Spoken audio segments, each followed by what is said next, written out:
Hello friends, yours most welcome on my channel Biological Fact. Today I am going to discuss about the topic life processes in prokaryotic cell.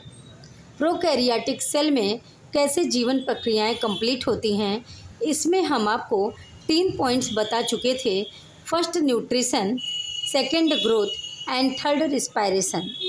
तो चूँकि हम life processes in prokaryotic cell में 3 headings कि nutrition कैसे होता है prokaryotic कोशिकाओं में, ग्रोथ कैसे होता है, वृद्धि और विकास कैसे होता है प्रोकैरियोटिक सेल्स में, एंड रिस्पायरेशन कैसे कंप्लीट होता है, मीन्स रिस्पायरेटरी प्रक्रम कैसे कंप्लीट होता है प्रोकैरियोटिक सेल्स में, इन सभी पॉइंट के बारे में कल हमने चर्चा किया था। तो आइए आज उसके बाद से स्टार्ट करते हैं। फोर्थ पॉइंट है रिप्रोडक्शन एंड फिफ्थ पॉइंट है एक्सक्रीशन। अब हम देखेंगे कि न्यूट्रिशन, ग्रोथ, रिस्पायरेशन के बाद कैसे रिप्रोडक्टरी आर्गन्स होते हैं, किस प्रकार से इनमें स्मॉल प्रिमिटिव सेल होने के बावजूद भी रिप्रोडक्शन एंड एक्सक्रीशन का प्रोसेस कंप्लीट होता है। सो आइए चलते हैं, स्टार्ट करते हैं, ज़्यादा देर न करते हुए अपने इस टॉपिक पे आते हैं। आइए देखिएगा, life processes in prokaryotic cell. In prokaryotic cell all life processes occurs within the cytoplasm. Prokaryotic कोशिकाओं में सभी जीवन प्रक्रियाएं साइटोप्लाज्म यानी कोशिका द्रव्य के अंदर ही अंदर कंप्लीट होती हैं। Are across the cell membrane, या सेल मेम्ब्रेन के एक्रॉस मीन्स सेल मेम्ब्रेन के आर पार पूरी जीवन प्रक्रियाएं कंप्लीट होती हैं। और अगर आप देखेंगे तो सेल मेम्ब्रेन या प्लाज्मा मेम्ब्रेन के अंदर की तरफ साइटोप्लाज्म होता है और बाहर की तरफ 2 स्ट्रक्चर पाए जाते हैं जिसे हम कहते हैं सेल वॉल एंड कैप्सूल। सो जो कैप्सूल था वो आउटर मोस्ट लेयर था और जस्ट उसके अंदर जो था वो सेल वॉल लेयर था, and inner layer is the last and third layer and inside the and found inside the cell wall. So इसीलिए हम आपको बता रहे हैं कि ये जो प्रोकैरियोटिक कोशिकाओं में जीवन प्रक्रियाएं होती हैं, ये प्लाज्मा मेम्ब्रेन या सेल मेम्ब्रेन के आर पार और या तो फिर साइटोप्लाज्म के अंदर मीन्स कोशिका द्रव्य के अंदर ये सारी की सारी जीवन प्रक्रियाएं कंप्लीट होती हैं किसी भी प्रोकैरियोटिक कोशिका की।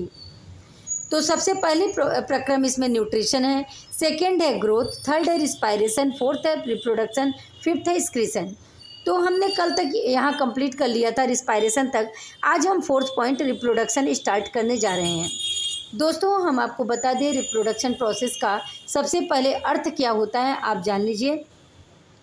रिप्रोडक्शन प्रोसेस के अंतर्गत अगर सेक्सुअल रिप्रोडक्शन होता है तो मेल और फीमेल दोनों शामिल होते हैं, और अगर एसेक्सुअल रिप्रोडक्शन होता है तो उसमें वो जो रिप्रोडक्शन होता है वो अलैंगिक जनन की विधि होती है।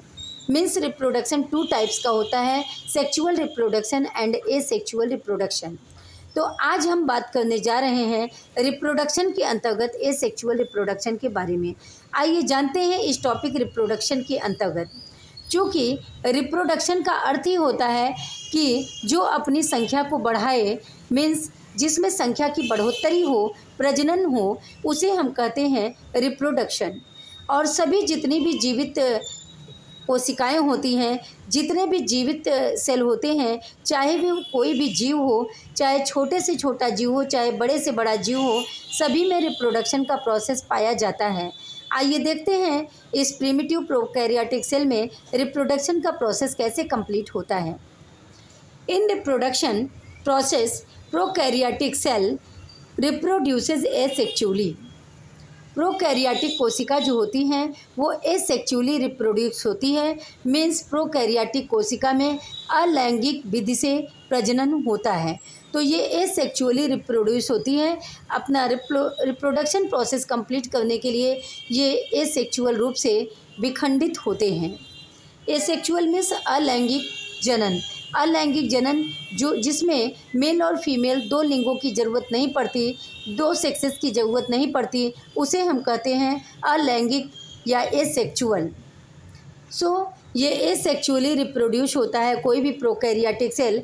जैसे बैक्टीरिया के केस में आप देखेंगे तो बैक्टीरिया जो है एसेक्सुअली रिप्रोड्यूस करता है और अपनी संख्या को, अपने डीएनए की कॉपीज़ को बहुत जल्दी बढ़ाता है, बहुत जल्दी आगे बढ़ाता है। मीन्स बैक्टीरिया जो होता है एसेक्चुअली ढंग से रिप्रोड्यूस करके अपनी कॉपी को मीन्स अपने जो जेनेटिक मटेरियल डीएनए की कॉपीज़ को बहुत तेज़ी से बढ़ाता है, रिप्लिकेट करता है and reproduces asexually by binary fission. और ये रिप्रोडक्शन एसेक्चुअली विधि से तो होता है, अलैंगिक विधि से तो होता है, लेकिन ये होता है बाइनरी फिजन के द्वारा। मीन्स बाइनरी फिजन का अर्थ होता है द्विआधारी खंडन या द्विखंडन।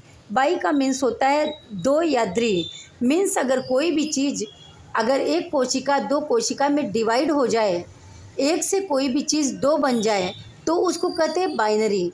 बाई का मीन्स होता है टू, सो इसीलिए इसका नाम पड़ा है बाइनरी फिजन। और फिजन मीन्स होता है टूटना। सो in the case of reproduction, any prokaryotic cell reproduces asexually by binary fission। तो कोई भी प्रोकैरियोटिक सेल जो होता है वो बाइनरी फिजन के द्वारा या द्विखंडन विधि के द्वारा रिप्रोड्यूस होता है, प्रजनन करता है और अलैंगिक विधि से यानी एसेक्चुअली रिप्रोड्यूस करता है। इन बाइनरी फिजन प्रोसेस में a cell splits into two new identical cells. ये जो बाइनरी फिजन प्रोसेस होता है, हमने आपको बताया कि बाई का मीन्स टू होता है और फिजन मीन्स टूटना। तो जब ये कोई एक कोशिका या कोई भी पैतृक कोशिका टूटेगी तो उससे दो नए आइडेंटिकल कोशिकाएं बनेंगी। जैसे कि कोई भी कोशिका आप ले लीजिए और उसको बीच से आप कट कर दीजिए तो दो भागों में वो डिवाइड हो जाएगी।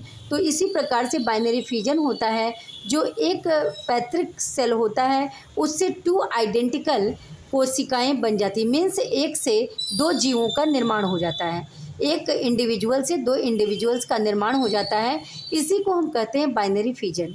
इन the binary fission process, binary fission प्रक्रम में a cell splits into two new, एक कोशिका जो होती है दो नए आइडेंटिकल कोशिकाओं में टूट जाते हैं, मीन्स दोनों आइडेंटिकल कोशिकाएं अलग अलग कोशिकाएं बना लेती हैं। ये बाइनरी फिजन प्रक्रम के द्वारा ये प्रोसेस कंप्लीट होता है।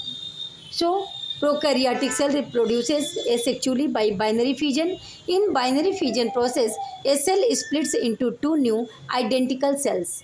और ये जो टूटकर एक कोशिका से दो न्यू कोशिकाएं बनती हैं, जो एक सेल से टू न्यू सेल्स बनते हैं, वो पूरी तरह से आइडेंटिकल होते हैं। मीन्स हेरिडिटी से अगर देखा जाए पूरी तरह से वो आइडेंटिकल या सेम होते हैं। अब देखिए रिप्रोडक्शन के अंतर्गत कैसे जीन का ट्रांसफ़र होता है, आइए देखते हैं। दे शेयर डीएनए ट्रेट्स। जीन का ट्रांसफ़र कैसे होता है, तो दे शेयर डीएनए ट्रेट्स, ये अपने आनुवंशिक गुण, ट्रेट्स मीन्स गुण, ये अपने आनुवंशिक गुणों को जैसे डीएनए को शेयर करते हैं हॉरिजेंटली क्षैतिज रूप से थ्रू कॉन्जुगेशन। कॉन्जुगेशन प्रोसेस के थ्रू, कॉन्जुगेशन प्रक्रम एक ऐसा प्रक्रम होता है, कॉन्जुगेशन प्रोसेस एक ऐसा प्रोसेस होता है जिसके द्वारा दो जीव दोनों आपस में पीली के द्वारा जुड़ जाते हैं। कॉन्जुगेशन एक ऐसा प्रोसेस होता है जिसमें इसी पीली ये हेयर की तरह स्ट्रक्चर होता है और यही पीली ये क्या करता है, कॉन्जुगेशन में हेल्प करता है और ये पीली दो जीवों के बीच आधार का कार्य करता है और दोनों जीवों को अटैचमेंट देने में मदद करता है। सो पीली के माध्यम से कॉन्जुगेशन प्रोसेस के द्वारा हॉरिजेंटली ये जो डीएनए के ट्रेट्स होते हैं आपस में जीन ट्रांसफ़र के द्वारा ये होते हैं। This process promotes diversity in bacteria and archaea. चूँकि प्रोकैरियोटिक कोशिका के अंतर्गत बैक्टीरिया और आर्किया आते हैं, मीन्स प्रोकैरियोटिक सेल के एग्जाम्पल के रूप में बैक्टीरिया और आर्किया को अगर आप लीजिए तो ये क्या करते हैं, दे share DNA traits horizontally.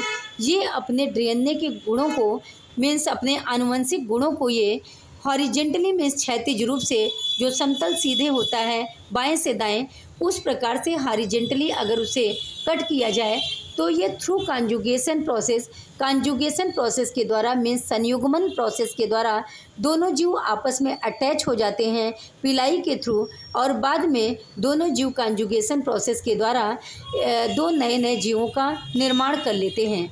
So this process promotes diversity in bacteria and archaea. इस प्रोसेस के थ्रू मीन्स कॉन्जुगेशन प्रोसेस के थ्रू ये जो होता है डाइवर्सिटी। डाइवर्सिटी मीन्स होता है जैव विविधता, मीन्स जीवों के विविध रूप धीरे धीरे जो रिप्रोडक्शन के द्वारा बनते जाते हैं। तो इससे क्या होता है कि बैक्टीरिया और आर्किया के केस में डाइवर्सिटी बहुत तेज़ी से बढ़ती जाती है, क्योंकि ये बहुत तेज़ी से रिप्लिकेट होते हैं और अपनी संख्या को, बैक्टीरिया और आर्किया अपनी संख्या को बहुत तेज़ी से बढ़ाते हैं। So this process promotes diversity in bacteria and archaea. इस प्रोसेस में बैक्टीरिया और आर्किया डाइवर्सिटी को बढ़ाते हैं, मीन्स इससे जैव विविधता को बढ़ावा मिलता है, जैव विविधता बढ़ती है, क्योंकि ये बहुत तेज़ी से रिप्लिकेट करते हैं, एसेक्चुअली करते हैं और बाइनरी फिजन के द्वारा, तो इनकी संख्या बहुत तेज़ी से बढ़ती है। आइए जानते हैं अब लास्ट प्रक्रम है एक्सक्रीशन। अब अगर बॉडी में जो भी एक्स्ट्रा मटेरियल या रॉ मटेरियल होता है, चाहे वो फूड के रूप में हो, चाहे वो वाटर के रूप में हो, तो जो भी एक्स्ट्रा मटेरियल होता है फूड या वाटर के रूप में, इन्हें बॉडी के बाहर कर दिया जाता है। इसी बाहर करने की प्रक्रिया को हम कहते हैं एक्सक्रीशन प्रोसेस। तो प्रोकैरियोटिक सेल में एक्सक्रीशन प्रोसेस कैसे होता है, आइए देखते हैं। आफ्टर केमिकल प्रोसेसेस, कुछ रासायनिक परिवर्तन होते हैं बॉडी के अंदर। उन केमिकल प्रक्रमों के बाद द रिमेनिंग वेस्ट मटेरियल, कुछ जो बच जाते हैं वेस्ट मटेरियल, जैसे भोजन और वाटर के रूप में, like extra food and water, extra food और वाटर जो भी रहते हैं, चूँकि ये अगर एक्स्ट्रा फूड और वाटर बॉडी में बने रहेंगे, निकलेंगे नहीं, तो ये जो सेल बॉडी होती है एक्स्ट्रा फूड और वाटर पाकर ब्रस्ट हो जाएगी। इसी वजह से एक्सक्रीशन प्रोसेस इसमें होता है, और एक्सक्रीशन प्रोसेस के थ्रू एक्स्ट्रा फूड और एक्स्ट्रा वाटर जो है pushed outside the body, body के बाहर की तरफ पुश कर दिए जाते हैं। मीन्स एक एनल अपर्चर होता है, या उस समय एक्सक्रीशन के समय एक छिद्र बन जाता है, जिसके द्वारा बॉडी एक्स्ट्रा मटेरियल्स को बॉडी के बाहर पुश कर देता है, यानी ढकेल देता है थ्रू प्लाज्मा मेम्ब्रेन। और कैसे करता है, प्लाज्मा मेम्ब्रेन के द्वारा इसे एक्सक्रीट कर दिया जाता है, निकाल दिया जाता है by the process of diffusion. Diffusion प्रक्रम के द्वारा, मीन्स डिफ्यूजन मीन्स विसरण। डिफ्यूजन प्रोसेस के द्वारा प्लाज्मा मेम्ब्रेन जो होता है एक्स्ट्रा वेस्ट मटेरियल को बॉडी के बाहर ढकेल देता है, मीन्स बॉडी से बाहर कर देता है, क्योंकि ये एक्स्ट्रा फूड मटेरियल और वाटर इनके लिए हानिकारक होते हैं, वेस्ट मटेरियल के रूप में होते हैं, इसलिए इन्हें बॉडी से तुरंत बाहर कर दिया जाता है। इसी प्रोसेस को कहते हैं excretion in prokaryotic cell. So दोस्तों, that's all about my topic. मेरा टॉपिक यहीं पर कंप्लीट होता है, life processes in prokaryotic cell. Prokaryotic की जीवन प्रक्रियाएं यहीं पर कंप्लीट होती हैं। आपको ये कैसा लगा बताइएगा ज़रूर, और अगर आपको कोई प्रॉब्लम होती है तो कमेंट सेक्शन में डाल दीजिएगा, हम ज़रूर आंसर करेंगे। और अगर क्लास अच्छी लगती हो तो प्लीज़ हमारे क्लास को लाइक, सब्सक्राइब और शेयर करना न भूलें। फिर मिलेंगे नेक्स्ट क्लास में, तब तक के लिए thank you, bye bye, take care, have a great day.